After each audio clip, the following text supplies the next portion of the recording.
노아 홍수는 하나님의 심판입니다. 왜 심판하세요? 구원하시려고. 이게 말이 됩니까? 구원하기 위해서 심판하신다는 게 이게 말이 됩니까? 이거하고 비슷한 게 있죠. 부모는 자녀를 혼냅니다. 왜 혼내요? 잘 되라고. 잘 되라고 혼내요. 이게 말이 됩니까? 말 되잖아요. 그죠? 심판을 선언하시고 구원을 준비하십니다. 어떻게 준비하세요? 노아에게 방주를 준비하도록. 심판을 선언하시고 언제 홍수가 불어닥칩니까? 선언하시고 120년 지나서 홍수가 불어닥칩니다. 자, 심판과 구원을 다른 말로 말하면 하나님의 공의와 하나님의 사랑 이렇게 표현할 수 있어요. 공의가 뭐죠? 하나님의 의, 말씀대로 행하심이에요. 법대로 하심. 법대로 하신다면 죄 지은 인간이 맞닥뜨려야 할 현실은 죽음입니다. 그런데 죽어야 할 인간에게 하나님이 살 길을 열어주세요. 이것이 하나님의 사랑입니다. 노아 시대의 홍수와 방주는 다른 말로 하나님의 공의와 사랑이라고 말씀드렸어요. 오늘 말씀에도 하나님께서 심판을 여러 번 선언하시죠. 내가 반드시 사람과 땅을 함께 멸하겠다. 17절에도 땅에 있는 것들은 모두 죽을 것이다. 아니 여기에 사랑이 어디 있어요? 단 방주에 들어가면 삽니다. 모두가 죽게 되었어요. 착한 사람도 죽고 봉사 많이 한 사람도 죽고 부자도 죽고 가난한 사람도 죽고 높은 사람도 죽고 낮은 사람도 다 죽게 됐어요. 그러나 방주 안에 들어가기만 하면 살듯이 예수 그리스도를 믿는 자는 살아요. 여기에 영생이 있는 것을 이때 당시에도 이렇게 보여주신 거죠. 자, 이스라엘 백성들이 광야를 지나갈 때 먹을 게 없었어요. 마실 물이 없었어요. 그 무더위에 우리 한번 나중에 꼭 한번 걸어봅시다. 44도 50도예요. 아무것도 없어요. 짜증날만 합니다. 제가 걸었는데 5분도 못 걷겠더라고요. 이스라엘 백성들이 원망하고 불평합니다. 이때 불뱀이 나타나서 이들을 물기 시작했어요. 물린 자마다 쓰러져 죽어갑니다. 하나님께서 방법을 마련하셨어요. 구원의 방법을 어떻게 제시하셨냐면 놋뱀을 만들어서 높이 달아라. 그리고 쳐다본 자는 산다. 여러분 생각해 보세요. 회개가 필요했어요? 아닙니다. 벌금 내야 했어요? 아니에요. 반성문이 필요했습니까? 아닙니다. 불뱀에게 물렸다고 그 독을 빼내는 수술이 필요했어요? 아니에요. 그냥 쳐다보면 살았어요. 마찬가지예요. 누구든지 예수 믿으면 구원을 얻으리라. 뭐 하면 돼요? 믿기만 하면 돼요.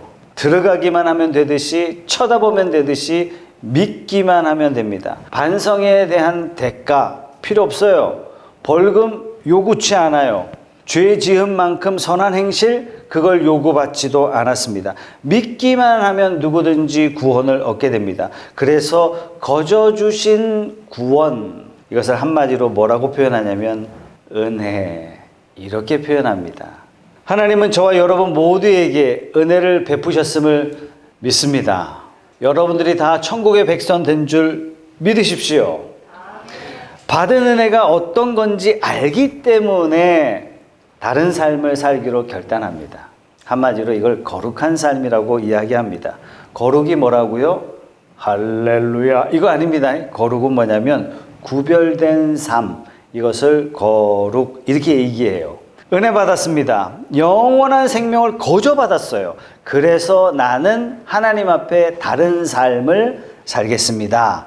이거죠. 자, 주일 지키고 봉사하고 헌신하고 착하게 살고 진실하게 살고 성실하게 살고 미움 속에서도 사랑으로 섬기고 왜요? 이렇게 해야 구원받기 때문에? 아닙니다. 구원받았으니까 이렇게 사는 겁니다. 구원받기 위해서 아무리 돈을 모아도 아무리 높은 자리에 올라가도 아무리 착한 일을 많이 해도 어느 누구도 스스로 구원을 얻을 수 있는 사람은 이 땅에 없습니다. 구원을 거저 받았으니까 저는 다른 삶을 살겠습니다. 거룩한 삶이 되는 겁니다. 자, 하나님께서 왜 심판하셨습니까? 하나님의 아들들이 사람의 딸들을 보고 반했단 얘기예요. 세속화되었어요. 타락했어요. 그래서 하나님이 심판하시기를 물로 쓸어버리시기로 작정하셨습니다. 그 가운데 하나님이 노아와 그 가족들을 보존하시죠. 그러면 노아와 그 가족들은 편했겠습니까? 성경에도 잠깐 언급됐듯이 많은 지인들로부터 왕따 받고 더군다나 산꼭대기에 배를 지어야 했어요. 정신병자라는 비난도 120년 동안 받아야 했습니다. 생각해 보세요. 120년 동안 배만 짓는다 생각해 보세요. 큰아들이 반기를 들지 않았을까요? 아버지 보고 사람들이 미쳤다는 거 아버지 안 들리세요? 물이 세상을 덮었을 때 배 안에 무려 371일 동안 배 안에서 생활합니다. 우리 김진호 집사는 일주일 내내 고속도로 운행하시다가 딱 내리면은 땅에서 멀미 난다 이런 얘기 하시는데 371일 동안 뱃사람으로 지냈어요. 여러분 쉬웠겠습니까? 더군다나 노아는 수백 년 동안 살았던 삶의 터전을 한순간에 잃어야 했습니다. 노아 입장에서도 분명히 이것은 고난이었음이 분명합니다. 왜 이런 고난을 받죠? 노아와 그 가족들에게 복 주시기 위해서. 우리 인생도 마찬가지입니다. 징계해 주시는 하나님은 우리를 복 주시기 위해서 징계를 주십니다. 고난도 징계의 목적도 다 복 주시기 위함이라는 사실을 우리는 하나님을 믿기 때문에 이걸 받아들여야 돼요. 가끔 우리는 그런 생각해요. 너무 힘들면 하나님이 나 버린 거 아니야. 혹시 그거 아닐까? 이렇게 생각하시면 안 되고 고난 중에도 인내하면서 하나님의 뜻을 기다려야 됩니다. 요셉은 17살 때 보디발 장군 집안에 끌려갑니다. 그리고 30살에 총리가 되죠. 적어도 13년 동안 노예로 살거나 감옥 생활을 했어요. 감옥도 정치범 수용소입니다. 그러니까 국가급 지도자들이 모이는 수용소니까 거의 반 죽여놓는 그런 수용소죠. 꿈을 해석해 줬지만 술 맡은 관원장이 내가 네 이야기 왕에게 해줄게 이야기해놓고 새까맣게 까먹었어요. 아니 생각을 충분히 할 만도 한데 무려 2년간 기억이 없습니다. 아, 요것도 하나님이 잊게 하셨구나. 여러분 정치범 수용소에서 뭐 했을까요? 요셉은 국가급 지도자들에게 애굽의 문화, 애굽의 언어, 애굽의 철학, 애굽의 학문을 감옥에서 터득합니다. 요셉이 언제 총리 됐어요? 감옥에서 나온 다음에 대학원 졸업한 다음에 총리 됐습니까? 아닙니다. 감옥에서 나오자마자 총리했어요. 그렇다면 감옥에서의 13년은 하나님이 훈련하시는 고난이라는 이름 하에 하나님이 복 주시는 준비 기간이었다는 것을 우리가 알 수 있습니다. 그렇게 보면 고난은 비전을 이룰 수 있도록 만들어주는 큰 도구라는 것을 우리가 받아들여야 돼요. 인생의 질은 어디서 갈려지냐면 고난을 어떻게 대하는가, 고난을 어떻게 받아들이는가 여기에 달려있는 것 같아요. 이해할 수 없다고, 힘들다고, 어렵다고, 박차고, 원망하고 불평하면 내 인생의 질은 거기서 그냥 끝나고 마는 겁니다. 하나님의 사람에게 고난은 또 하나의 축복이라는 사실을 우리가 받아들여야 되는 것입니다. 하나님은 노아에게 은혜를 베푸셨어요. 왜 베푸셨어요? 노아가 특별히 이뻐서 베푸셨을까요? 이유는 딱 한 가지예요. 여자의 후손을 내려야 하기 때문에, 다시 말해서 천하 만민이 복을 받도록 하기 위해서 하나님께서 특별히 은혜를 베푸셨습니다. 자, 그렇다면 하나님이 저와 여러분들을 왜 구별하셨어요? 저와 여러분들에게 왜 구원의 은혜를 베푸셔서 오늘 이 자리에 앉게 하셨습니까? 특별한 사명이 있어서 그렇습니다. 이것이 마태복음 28장 19절 말씀이죠. 예수님의 유언의 말씀을 이렇게 말씀하세요. 그러므로 너희는 가서 모든 민족을 제자로 삼아서 아버지와 아들과 성령의 이름으로 세례를 주고 내가 너희에게 명령한 모든 것을 그들에게 가르쳐 지키게 하여라. 보아라, 내가 세상 끝날까지 항상 너희와 함께 있을 것이다. 지금도 우리 주 예수 그리스도께서 저와 여러분들의 기도를 들어주시고 혹독한 시련 가운데에서도 마음의 평강도 주시고 기쁨도 주시고 은혜도 주시고 하나님의 자녀됨의 권세를 주시는 딱 한 가지 이유는 뭐냐면 영혼을 구원하여 제자 삼는 일을 감당하도록 우리에게 그렇게 은혜 주셨다는 것입니다. 나에게도 구원을 어떻게 주셨냐면 그냥 거저 주셨어요. 마찬가지로 아직 예수 믿지 않는 다른 사람에게도 이 구원을 거저 받을 수 있도록, 공짜로 받을 수 있도록. 여러분, 거저 받는다는 것이 이게 얼마나 기쁜 일입니까? 사람은 모두가 다 죽기 위해서 태어났어요. 죽도록 태어났어요. 영원히 살고 싶지만 어느 누구도 그 영원히 살 수 있는 길이 열려 있지 않습니다. 아무리 노력해도. 그런데 좋은 소식이 있어요. 누구든지 예수 믿으면 영원한 생명에 이룰 수 있다는 복된 소식이 저와 여러분들에게 있고, 이 소식을 전하도록 하나님이 저와 여러분들에게 은혜를 주셨습니다. 어떻게 전해요? 야, 교회 가자. 그러면 뭐라 그러냐면, 너 예수 믿어? 심하면 너나 잘 믿어라. 이렇게. 제발 그런 얘기 좀 하지 마. 이렇게 얘기합니다. 좋은 방법이 있어요. 여러분이 하나님을 어떻게 만났고, 여러분이 하나님을 만나서 무엇이 달라졌는지 이야기해 주세요. 앞에 거는 강요지만 후자는 뭐냐면 고백이에요.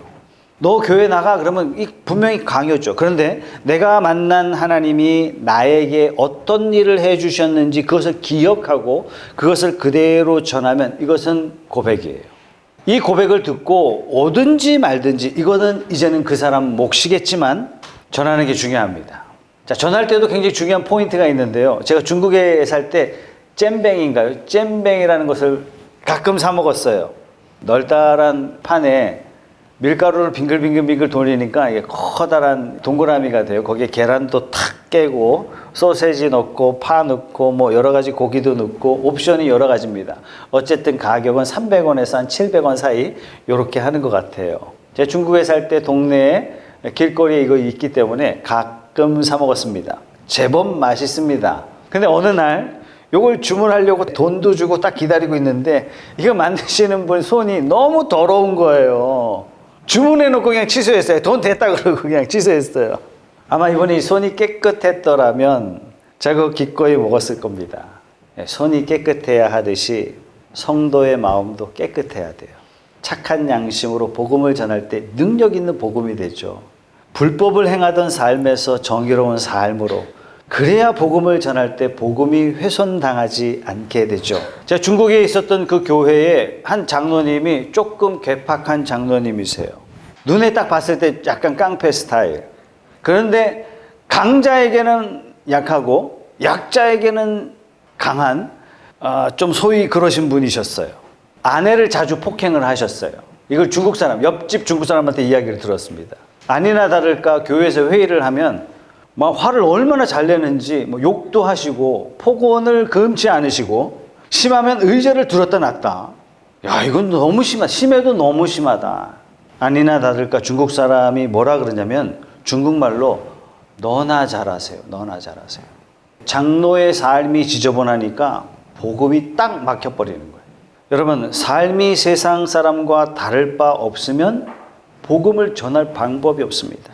복음을 받는 사람이 마음을 그냥 확 닫아버리게 되는 거죠. 복음은 말로 전달되지만 이 말은 반드시 인격을 담게 돼 있죠. 좋은 인격, 다른 말로 구별된 삶, 다른 말로 거룩한 삶, 이렇게 되는 겁니다. 그래서 하나님께서 우리에게 거룩한 삶을 요구하시죠. 고린도후서 2장 15절 말씀 같이 한번 읽어볼게요. 하나님께서 우리를 어떻게 정체성을 규정하셨냐면 이렇게 하셨어요. 시작.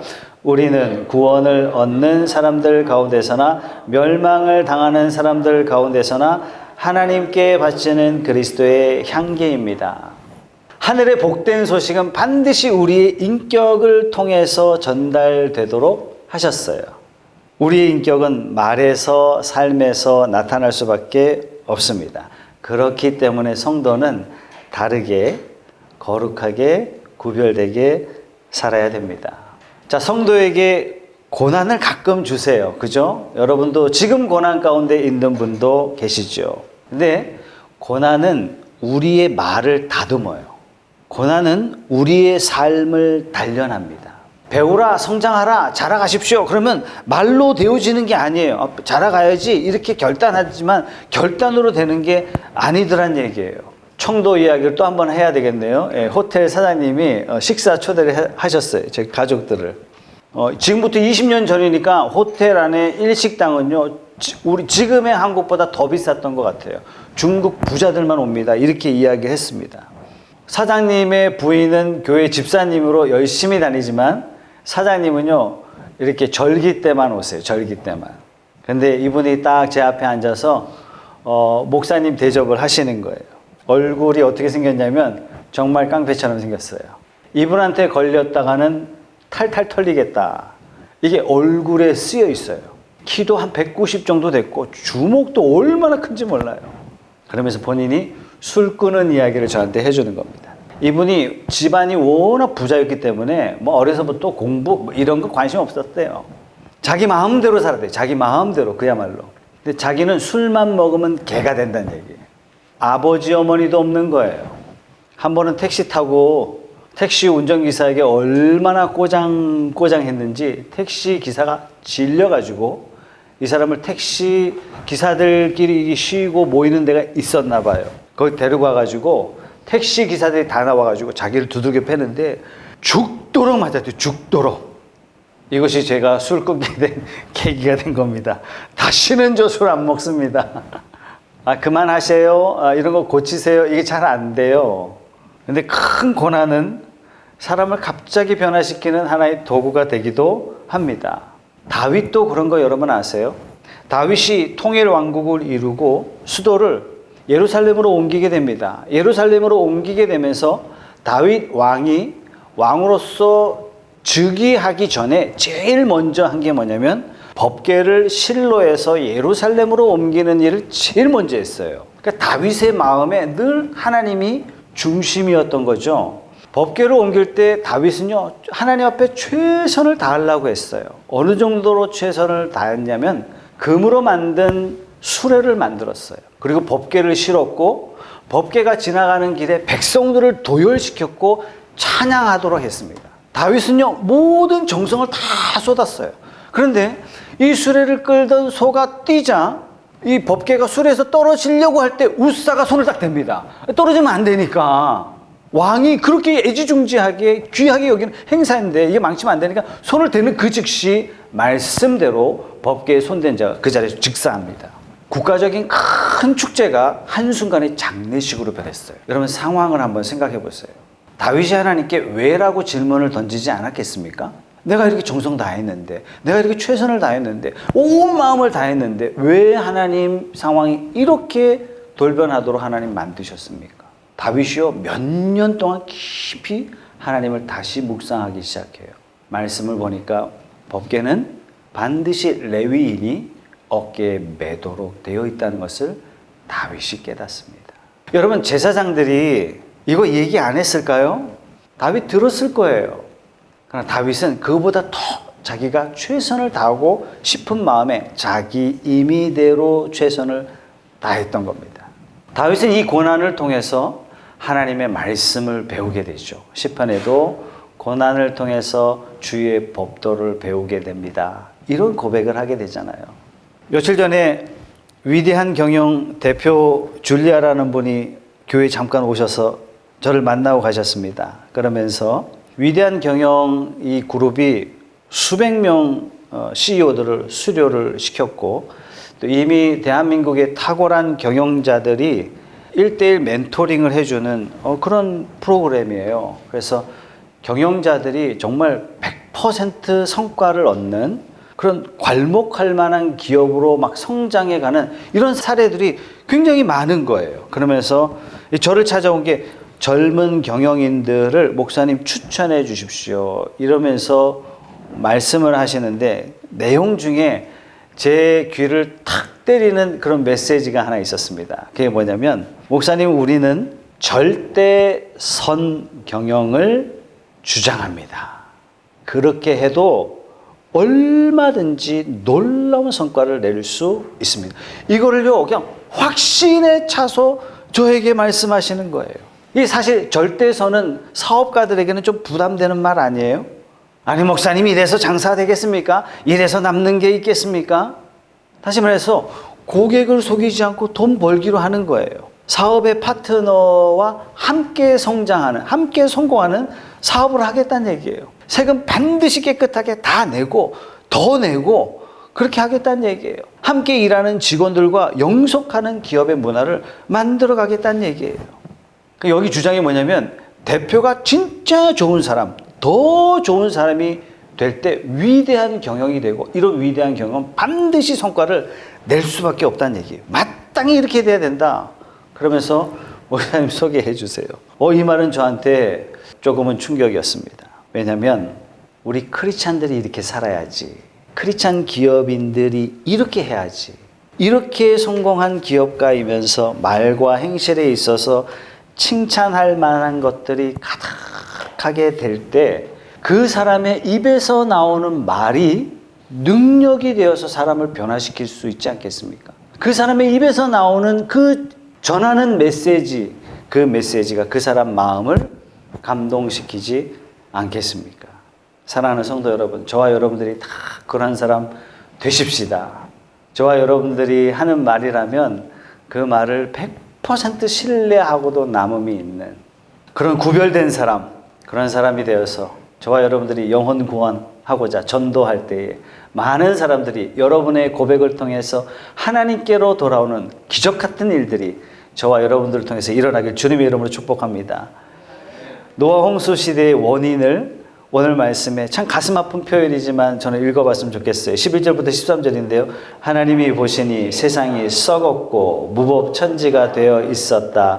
하나님이 땅을 보시니 썩어 있었다. 살과 피를 지니고 땅 위에서 사는 모든 사람들의 삶이 속속들이 썩어 있었다. 하나님이 노아에게 말씀하셨다. 땅은 사람들 때문에 무법천지가 되었고 그 끝날이 이르렀으니 내가 반드시 사람과 땅을 함께 멸하겠다. 한마디로 세상이 썩었고 무법천지란 얘기예요. 어디까지 썩었어요? 속속들이 썩었다. 남도 속이지만 자녀는 부모를 속이고 부모는 자녀를 속이고 남편은 아내를 속이고 아내는 남편을 속이고 오히려 이 세상은 많이 속이는 것이 자랑이 된 세상 가운데 있습니다. 얼마나 내가 더 썩었는가를 자랑하는 시대예요. 여러분, 노아 시대와 지금 시대는 얼마나 차이가 있겠습니까? 무법천지. 아니 목사님, 우리는 분명히 헌법이라는 법 아래 있는데 뿐만 아니라 각각의 공동체는 다 엄연한 내규가 있잖아요. 역사적, 전통적으로 지켜온 관습법이 있잖아요. 무법, 무슨 뜻입니까? 법이 없다는 뜻이에요. 무법, 어떤 법이 없다는 얘기예요? 하나님의 법이 없다는 뜻입니다. 하나님의 법이 없으니 어떤 일을 해요? 내 법대로 하는 겁니다. 여러분, 선악과가 뭐죠? 하나님 법대로 살기 싫어요. 내 법대로 살고 싶어요. 이게 선악과잖아요. 선악과 따먹은 후예들이 이 세상을 점령하고 나니 온 세상이 다 자기 법이에요. 이걸 뭐라고 이야기하냐면 무법천지다.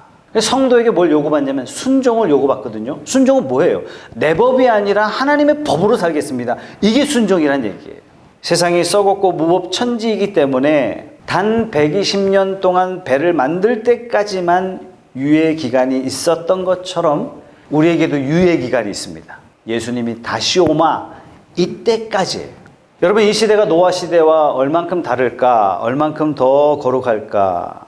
생각해 봤을 때 결코 더 나은 형편은 아닐 것이다. 이런 생각이 됩니다. 다시는 물로 쓸어버리지 않겠다. 이 약속이 있었으니 망정이지. 만약에 이 약속이 없었더라면 이 지구는 여러 번 홍수 심판을 경험하고 말았을 것입니다.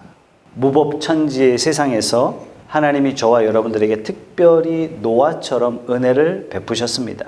그래서 우리는 다르게 살아야 돼요. 구별되어 살면서 하나님을 전해야 됩니다. 내게 복을 주신 분을 전하고 믿지 않는 사람들 영혼 구원하여 제자 삼도록 저와 여러분들에게 은혜를 베푸셨습니다. 사랑하는 성도 여러분, 새해에는 여러분의 고백을 통해서 많은 사람들이 주께로 돌아오는 기적 같은 일들이 일어나길 주님의 이름으로 축복합니다.